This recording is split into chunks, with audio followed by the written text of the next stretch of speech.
सामान से लदा हुआ एक जहाज महज सफर था कि अचानक तूफान आने लगा। तेज हवाएं चलने लगी। तेज हवाओं के चलने से वो जहाज डूबने के करीब था। जहाज में मौजूद ताजिरों ने फैसला किया कि क्यों ना इसमें से कुछ सामान उठाकर समंदर बर्द कर दिया जाए, यानी समंदर में फेंक दिया जाए, ताकि जहाज डूबने से बच सके। लिहाजा उन्होंने फैसला किया कि एक ताजिर जो कि उसमें नया था, उसका सामान सबसे ज्यादा है, इसी का सारा सामान फेंक देते हैं। ताजिर चिल्ला उठा, ऐसा क्यों भाई, आप लोगों का भी तो सामान है, क्यों ना सबका सामान थोड़ा थोड़ा फेंक दिया जाए। लेकिन उन्होंने उसकी एक ना सुनी, उसे उसके सामान के साथ ही समंदर में फेंक दिया। जैसे ही उसे समंदर में फेंका तो उसको ये एहसास हो गया कि ये तूफान आज उसे नहीं छोड़ेगा, आज उसकी जिंदगी का आखिरी दिन है। जब उसे होश आया तो वो समंदर के किनारे था, साहिल पे, एक ऐसे जजीरे पर जो गैर आबाद था। वहां उसने रब का शुक्र अदा किया जान बचने पर, और वहीं पर कुछ लकड़ियां इकट्ठी करके एक झोंपड़ी बना ली। कुछ खरगोश भी नजर आ गए, उनका शिकार किया, जिंदगी का गुजर बसर होने लगा। कुछ अरसे बाद उसी झोंपड़ी में खाना बनाते हुए आग लग गई। टूट गया, परेशान हो गया, बाहर आया और चिल्लाकर बोला, ऐ मेरे परवरदिगार, तुमने मुझे तूफान से बचाया, मुझे जिंदगी अता की, मेरा सारा सामान डूब गया, एक रहकर मेरे पास छोटी सी झोंपड़ी थी, तुमने आज वो भी जला दी। इसी सदा में, इसी आहोजारी में रोते रोते सो गया। तो जब आंख खुली तो कुछ मल्लाह उसके आसपास थे, उसे लेने आए थे। उसने हैरान होकर उनसे पूछा कि तुम लोगों को कैसे पता चला कि मैं यहाँ हूँ। उन्होंने कहा कि हमने दूर से यहाँ पर धुआं उठते देखा, ये एक गैर आबाद जजीरा है, यहाँ से धुआं उठने का मतलब ये था कि यहाँ कोई जिंदगी मौजूद है, इसलिए हम यहाँ पर आ गए। फिर उसने अपनी सारी दास्तान उन मल्लाहों को सुनाई।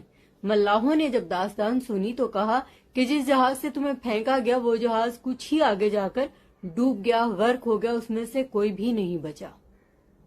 तब उसने रब का शुक्र अदा किया कि वो जात बड़ी करीम है, उसकी हिकमत, उसकी मसलहत इंसान की समझ से बाहर है। लिहाजा कभी भी किसी सख्ती और किसी परेशानी पे गिला शिकवा ना करें, बल्कि रब का शुक्र अदा करें। आप नहीं जानते कि उस सख्ती के पीछे आपके लिए क्या बेहतरी छुपी है। उस जात पर भरोसा और यकीन बहुत जरूरी है। हमेशा खुश रहिए और दूसरों की भलाई का सोचते रहिए। एक साहब अपने घर से बाहर निकले तो कुछ ही दूर चलने के बाद एक नकाब पोश ने उन पर हमला कर दिया और उनसे उनका मोबाइल छीनने लगा। हाथापाई इतनी बड़ी कि वो साहब उस शख्स पर गालिब आ गए। जब उसका निकाब हटाकर देखा तो उनके घर का ही मुलाजिम था। गुस्से से आग गोला हुए, उसे खूब लाते और घूंसे मारे और बोले, नमक हराम, तुम्हें जरा भी एहसास नहीं कि तुम ये क्या हरकत कर रहे हो, हमारा खाते और हमें ही लूटने चल पड़े हो।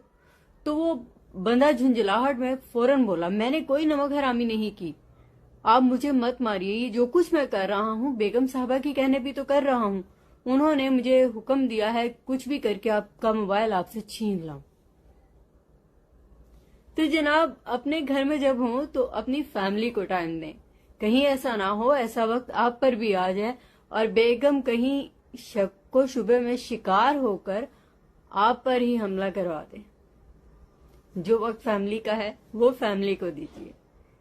ये तो खैर एक जोक था, लेकिन फैक्ट ये है कि बहुत सारी औरतें बिला वजह भी शक करती हैं शोहरों पर, और कुछ शक सही भी होते हैं।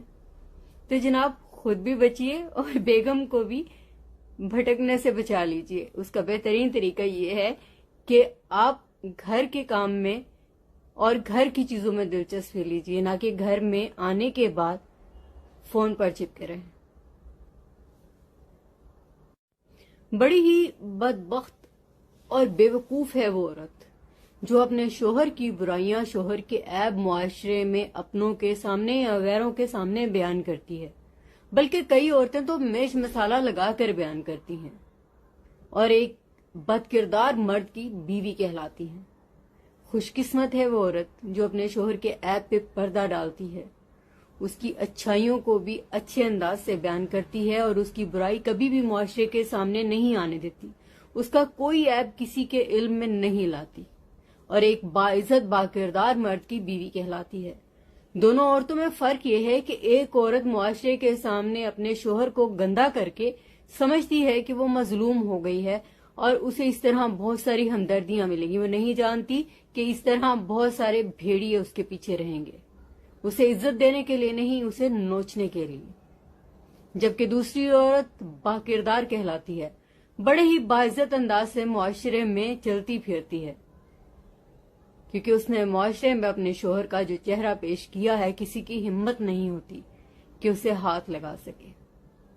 آپ کی عزت بنانا اور آپ کے لیے ذلت کمانا آپ کے اپنے ہاتھ میں ہے، خاص طور پہ ان عورتوں کے لیے جو سمجھتی ہیں کہ اپنے ہی گھر کو، اپنے ہی چیزوں کو، اپنے ہی معاشرے کے اندر گندا کرنے کے بعد انہیں عزت ملے گی. سو ایسا ہرگز نہیں ہے.